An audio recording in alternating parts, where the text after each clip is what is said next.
ये 420 रुपए हम जो तहसीलदार जी यहाँ चोरी कराते हैं वो चोरी बंद करें और सरदार शहर एक 420 रुपए हैं, ये 420 रुपए दे रहे हैं, आगे और रुपए देंगे। यहाँ जो काम है ना, गरीब के साथ अन्याय नहीं होना चाहिए और गरीब को बख्शा जाए। हम पैसे देंगे, यहाँ सरदार शहर में धन्ना डेशन बचते हैं, उसे चंदा ला के दे देंगे। तहसीलदार जी के भूख हैं आपके स्टाफ के, आप ही समझ जाते हैं उसमें।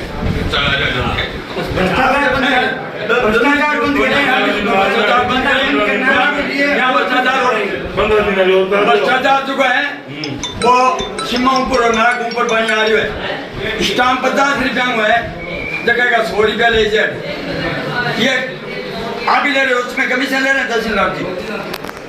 बंद करो उसको। तहसीलदार जी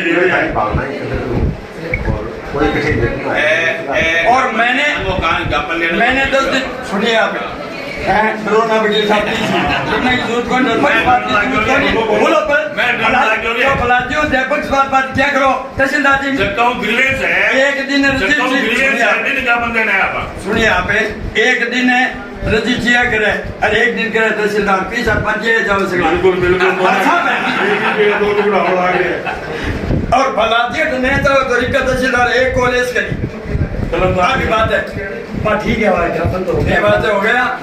और आगे 15 दिन के बाद में बहुत बड़ा आंदोलन करेंगे और उस टाइम में जो नुकसान होगा जो होगा कुछ तो आप जिम्मेदार हैं। और 28 बिंदु का ज्ञापन हमने तहसील का सुधार करें और ये विजिलेंस सेक्रेटरी उनको 28 बिंदु का ज्ञापन भेज दिया है और ये ज्ञापन है आपके लिए।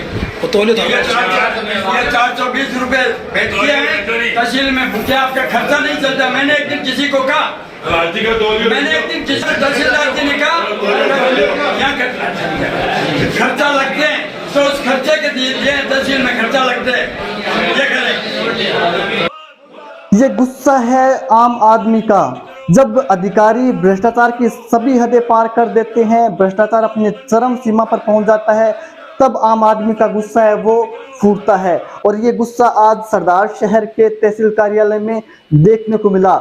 सरदार शहर के तहसील कार्यालय में आज लोगों का गुस्सा है वो फूट पड़ा, लोगों का आक्रोश है वो आज सरदार शहर के तहसील कार्यालय में देखने को मिला। दरअसल सरदार शाह विकास मंच के लोगों ने आज तहसील कार्यालय में तहसीलदार कमलेश महरिया के खिलाफ धरना दिया।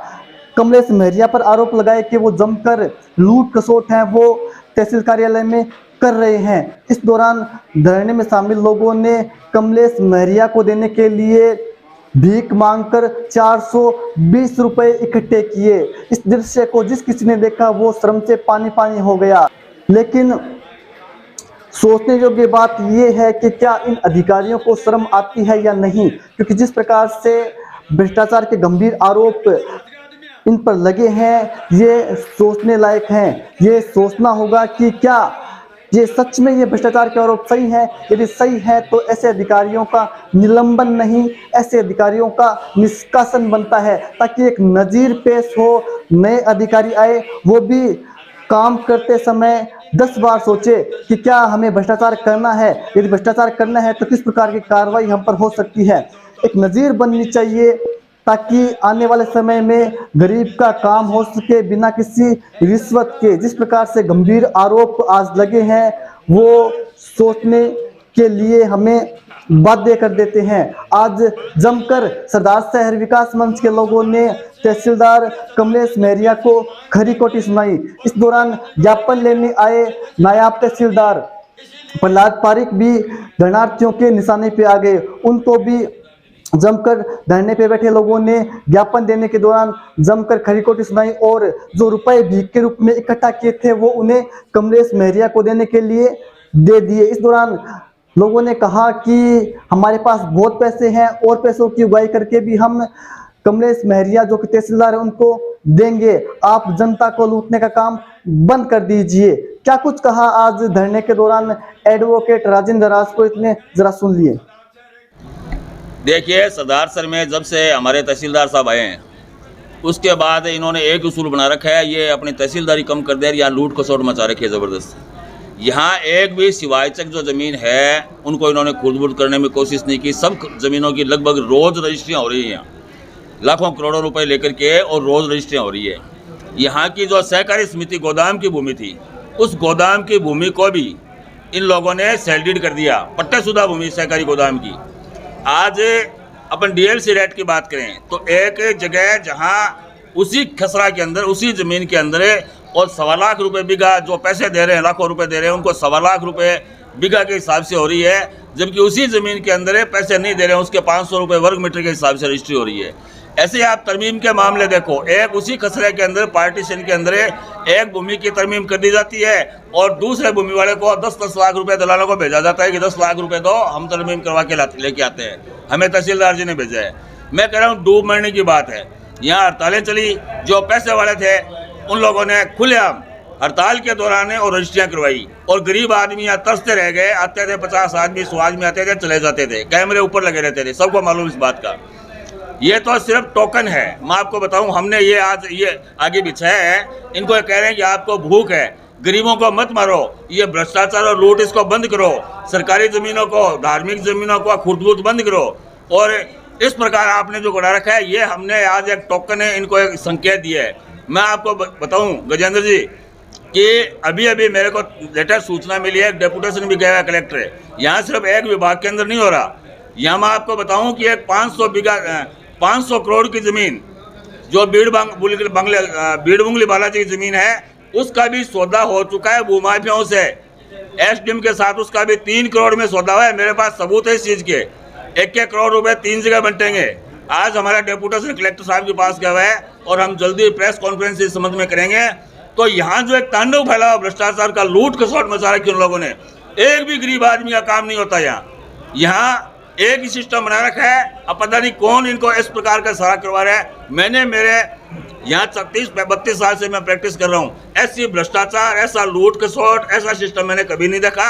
हमने 26 बिंदु बनाए हैं और वो 26 बिंदु हम एसीबी के साथ सामने, विजिलेंस के सामने और रखेंगे, और उनकी एक बिंदु सारे प्रमाण हमारे पास। और हम चाहते हैं कि जो ये सहकारी समिति के भूमि के ये जो रजिस्टर्ड इनका पट्टा जो रजिस्ट्रेशन किया गया है, इनका तो फौजदारी मुकदमा कराएंगे, क्योंकि हर आदमी को अधिकार है। क्रिमिनल केस यदि कोई आपके सामने बात आती है तो कोई जरूरी नहीं पार्टियां करे। Every person have right to complaint a criminal file. तीसरी बात है, मैं ये कह रहा हूँ कि हमारा एक डेपुटेशन जल्दी जाएगा, जयपुर जाएगा और वहाँ उच्च अधिकारियों सबसे मिलकर सारा काम करवाएगा। स्पीड पोस्ट से भी मैं डॉक्यूमेंट्स भेज रहे हैं और वहाँ एसीबी में परिवार दर्ज करवाएंगे। और ये तो आज एक टोकन है। आज से 15 दिन बाद 1000 लोग, कम से कम तहसील के 1000 लोग, 15 दिन बाद 1000 लोग और यहाँ गांधी चौक में धरना देंगे और इनको जनता असली ताकत बताएगी। मुझे कहने की जरूरत नहीं है, सबको मालूम है, सबको मालूम है, मुझे कहने की जरूरत नहीं है। मेरे से नाम मत कुछ लो। हाँ, मैं यहाँ की विपक्ष पार्टी से जरूर कहना चाहता हूँ कि कम से कम अब जनता की सूद भी ले लो। आप कल आप चुनाव में जाओगे, जनता ये कहेगी कि इन लोगों ने तो भ्रष्टाचार मचाया, लेकिन आपने इसका विरोध किया क्या? ये विकास मंच का धरना है, जो एक गैर राजनीतिक संगठन है, इसमें सभी पार्टियों के लोग हैं, हमेशा संघर्ष करता है। लेकिन जो विपक्ष है, मैं अशोक जी पिंचा से खास तौर से कहना चाह रहा हूँ कि आपकी ड्यूटी क्या बनती है? आप क्यों नहीं सड़कों पे आते हैं? आप क्यों नहीं धरना प्रदर्शन करते हैं, हेजिटेशन करते हैं? हजारों लोग आपके साथ हो जाएंगे। लेकिन कल आपसे जनता पूछेगी कि ये सब खुर्द-बुर्द करवाया, तो आप चुप क्यों बैठे थे? तो आपने सुना कि कितने गंभीर आरोप हैं वो अधिवक्ता राजेंद्र राज को इतने लगाए हैं। इसके अलावा सामाजिक कार्यकर्ता जगदीश धन्नावंशी ने क्या कुछ कहा, वो भी सुनिए। यहाँ जो भ्रष्टाचार फैल रहा है, बगैर पैसे किसी आदमी का काम नहीं होता। यहाँ तहसीलदार जी जब से आए हैं और उसके बाद बाबू हड़ताल में चले गए 2 महीने तक, तो हमने और जगह बिल्कुल रजिस्ट्रियाँ बंद हुई, बेचान नहीं हुआ। यहाँ तो 4 बजे के बाद में बेचान होते थे, डबल पैसे ले करके। लाडली पैड़ियों आओ, पैसा दे जाओ और काम करा के जाओ। तहसीलदार जी से कहाँ पर दस्तखत करता, कोई जरूर को नहीं।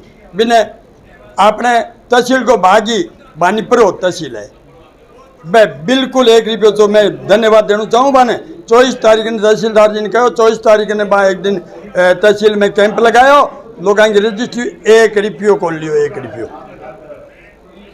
और ए जगह लोग है ए छोड़ो को नहीं कोई गरीब आदमी हो चुके के बयानू कैंसिल होते हो जी हाँ जगह 5 लाख रुपया बयान का दे दिया कॉल आ गयो या तो रजिस्ट्री कैंसिल हुआ जब वो कराओ को नहीं के करा 4 लाख रुपया ले या 3 लाख ले या 2 लाख ले 5% पैसा ले लिया क्या नहीं के पैसा कौन लिया अटे तो चालू ही रहे ये वास्ते मैं आज धन्यवाद देना चाहूँ एच का सरदार शहर का जितना भी लोग आया और थाने मीडिया लाने राजनीतिक संरक्षण भी प्राप्त है इन अधिकारियों को नहीं ये एकदम गलत है। अनिल जी ने आज राजनीति की बता देता हूँ आपको अनिल जी शर्मा ने सरेआम कहा कि कोई अधिकारी यदि भ्रष्टाचार करेगा उसको बख्शा नहीं जाएगा उसने कहा है एकदम और वो लाग रहे भी है तहसीलदार जी को अभी कहो क्या तहसीलदार जी नहीं बैठे तो ट्रांसपोर्ट करा लो आई गैस के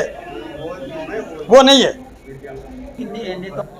नहीं ये तो ऐसा है कि इन्हें तो कैंप चले नेता तो बिना जाता रहे नेता ने काम भी बराबर बैठे बैठे को काम तो विपक्ष को है यदि कर रहे है अठे जी अमल ठाकुर मुख्यमंत्री के जीचा मुख्यमंत्री ने कैसा क्या चोरी हो रही है मैं आगे ऊपर शिकायत भी भेजी आएंगी इसी कोई बात को नहीं। वैसे अब आप राजनीति की बात कर रहे हो तो मैं कांग्रेस हूँ पर मेरे से अन्याय से नहीं जा सकता अन्याय देख नहीं सकता। कब से चल रही है यहाँ पर? ये 2 महीनों से बहुत ज्यादा चल रहा है। वैसे कब से चल रही है? वैसे तो लंबा चल रहा है छोटा मोटा नीच कर कराया करता जो समय को नहीं अब तो आम आदमी हल्डाने लग गया तहसील में आज कोई बोले खासी आपको नहीं लगता विधायक जी को कहा नहीं हमने विधायक जी ने कहा जल्दी इसका ट्रांसपोर्ट कराऊंगा विधायक जी अभी तो मतलब जयपुर गए कल परसों मेरी बात हुई थी विधायक जी ने मैंने कहा तहसील में बहुत बड़ा घपला हो रहा है इन्होंने कहा जल्दी इसका ट्रांसपोर्ट कराएंगे। अब देखिए जिस प्रकार के आरोप हैं लगा रहा है सरदार शहर विकास मंच यदि वो आरोप सत्य है तो निश्चित रूप से कार्रवाई बनती है लेकिन आपने गौर किया है कि जो सरदार शहर का मुख्य विपक्षी दल है यानी कि भारतीय जनता पार्टी वो भी खामोश है। यदि वो अब नहीं बोलता है तो आखिर कब बोलेगा ये भी विचार करने योग्य बात है क्योंकि चुनाव में अब बहुत ज़्यादा समय नहीं रह गया है। कुछ महीने बाद राजस्थान में वो चुनाव में जाएगा सरदार शहर भी चुनाव में जाएगा तो ऐसे में भाजपा किसका इंतजार कर रही है। यदि इस प्रकार के भ्रष्टाचार के आरोप हैं और सिर्फ तहसील कार्यालय में नहीं आप कहीं पर भी जाइए हर जगह भ्रष्टाचार के आरोप है वो लग रहे हैं लेकिन भाजपा जो कि मुख्य विपक्षी दल है वो खामोश बैठा है तो कहीं ना कहीं सवाल हैं वो भाजपा पर भी उठते हैं। और एक लाइन के अंदर आपने सुना होगा तो राजेंद्र राजपूत ने भी कहा कि भाजपा को बोलना चाहिए विशेष रूप से अशोक पिंसा को उन्होंने निशाने पर लिया। कहीं ना कहीं जो सरदार शहर के विधायक हैं पंडित अनिल भोला शर्मा जिनकी एक लंबी राजनीतिक पारी हो सकती है सरदार शहर की राजनीति में जिस प्रकार स्वर्गीय विधायक आदरणीय पंडित भोला शर्मा का जिस प्रकार से कार्यकाल रहा उतनी लंबी पारी यदि अनिल शर्मा को खेलनी है तो निश्चित रूप से भ्रष्टाचार के जो आरोप अधिकारियों पर लग रहे हैं उनको भी इस ओर ध्यान देने की आवश्यकता है। बड़ा सवाल इसमें यह भी उठता है कि क्या राजनीतिक संरक्षण के बिना इस प्रकार से अधिकारी हैं वो भ्रष्टाचार कर सकते हैं? क्या ऐसा हो सकता है? मुझे नहीं लगता कि राजनीतिक संरक्षण के बिना इस प्रकार का खुला खेल भ्रष्टाचार का कोई अधिकारी कर सकता है। तो ऐसे में सवाल हैं वो विधायक अनिल शर्मा की कार्यशैली पर भी उठते हैं।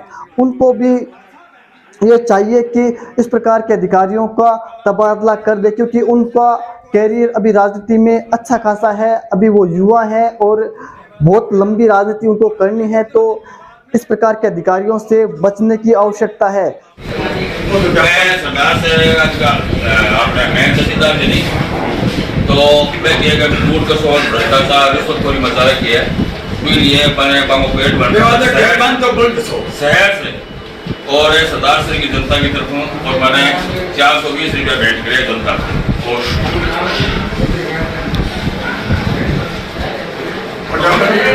ये 420 रुपए हम जो तहसीलदार जी यहाँ चोरी कराते हैं वो चोरी बंद करें और सरदार शहर 420 रुपए हैं ये 420 रुपए दे रहे हैं आगे और रुपए देंगे यहाँ जो काम है ना, गरीब के साथ अन्याय नहीं होना चाहिए और गरीब को बख्शा जाए। हम पैसे देंगे, यहाँ सदा शहर में धन्ना डेशन बचते हैं, उसे चंदा ला के दे देंगे। तहसीलदार जी के भूख हैं आपके स्टाफ के, आप ही शामिल जाते हैं उसमें।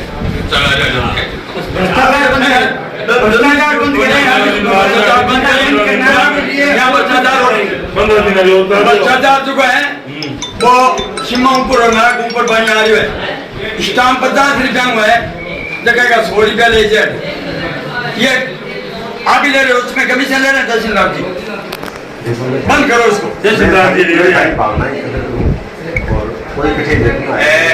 और मैंने 10 दिन सुनिए आप कोरोना के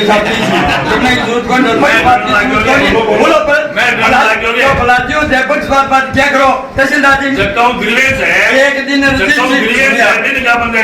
सुनिए आप, एक दिन रजिस्ट्रिया करे और एक दिन करे तहसीलदार फीस जाओ और फलाती तो तहसीलदार एक कॉलेज करी बात है। ठीक है भाई, बात हो गया। और आगे 15 दिन के बाद में बहुत बड़ा आंदोलन करेंगे और उस टाइम में जो नुकसान होगा, जो होगा कुछ, तो आप जिम्मेवार हैं। और 28 बिंदु का ज्ञापन हमने तहसील का सुधार करें और ये विजिलेंस सेक्रेटरी उनको 28 बिंदु का ज्ञापन भेज दिया और ये ज्ञापन है आपके लिए। ये 420 रुपए भेजते हैं तहसील में, भूखे आपका खर्चा नहीं चलता। मैंने एक दिन किसी को कहा, मैंने एक दिन किसी तहसीलदार जी ने कहा खर्चा लगते तो उस खर्चे के चीज तहसील में खर्चा लगते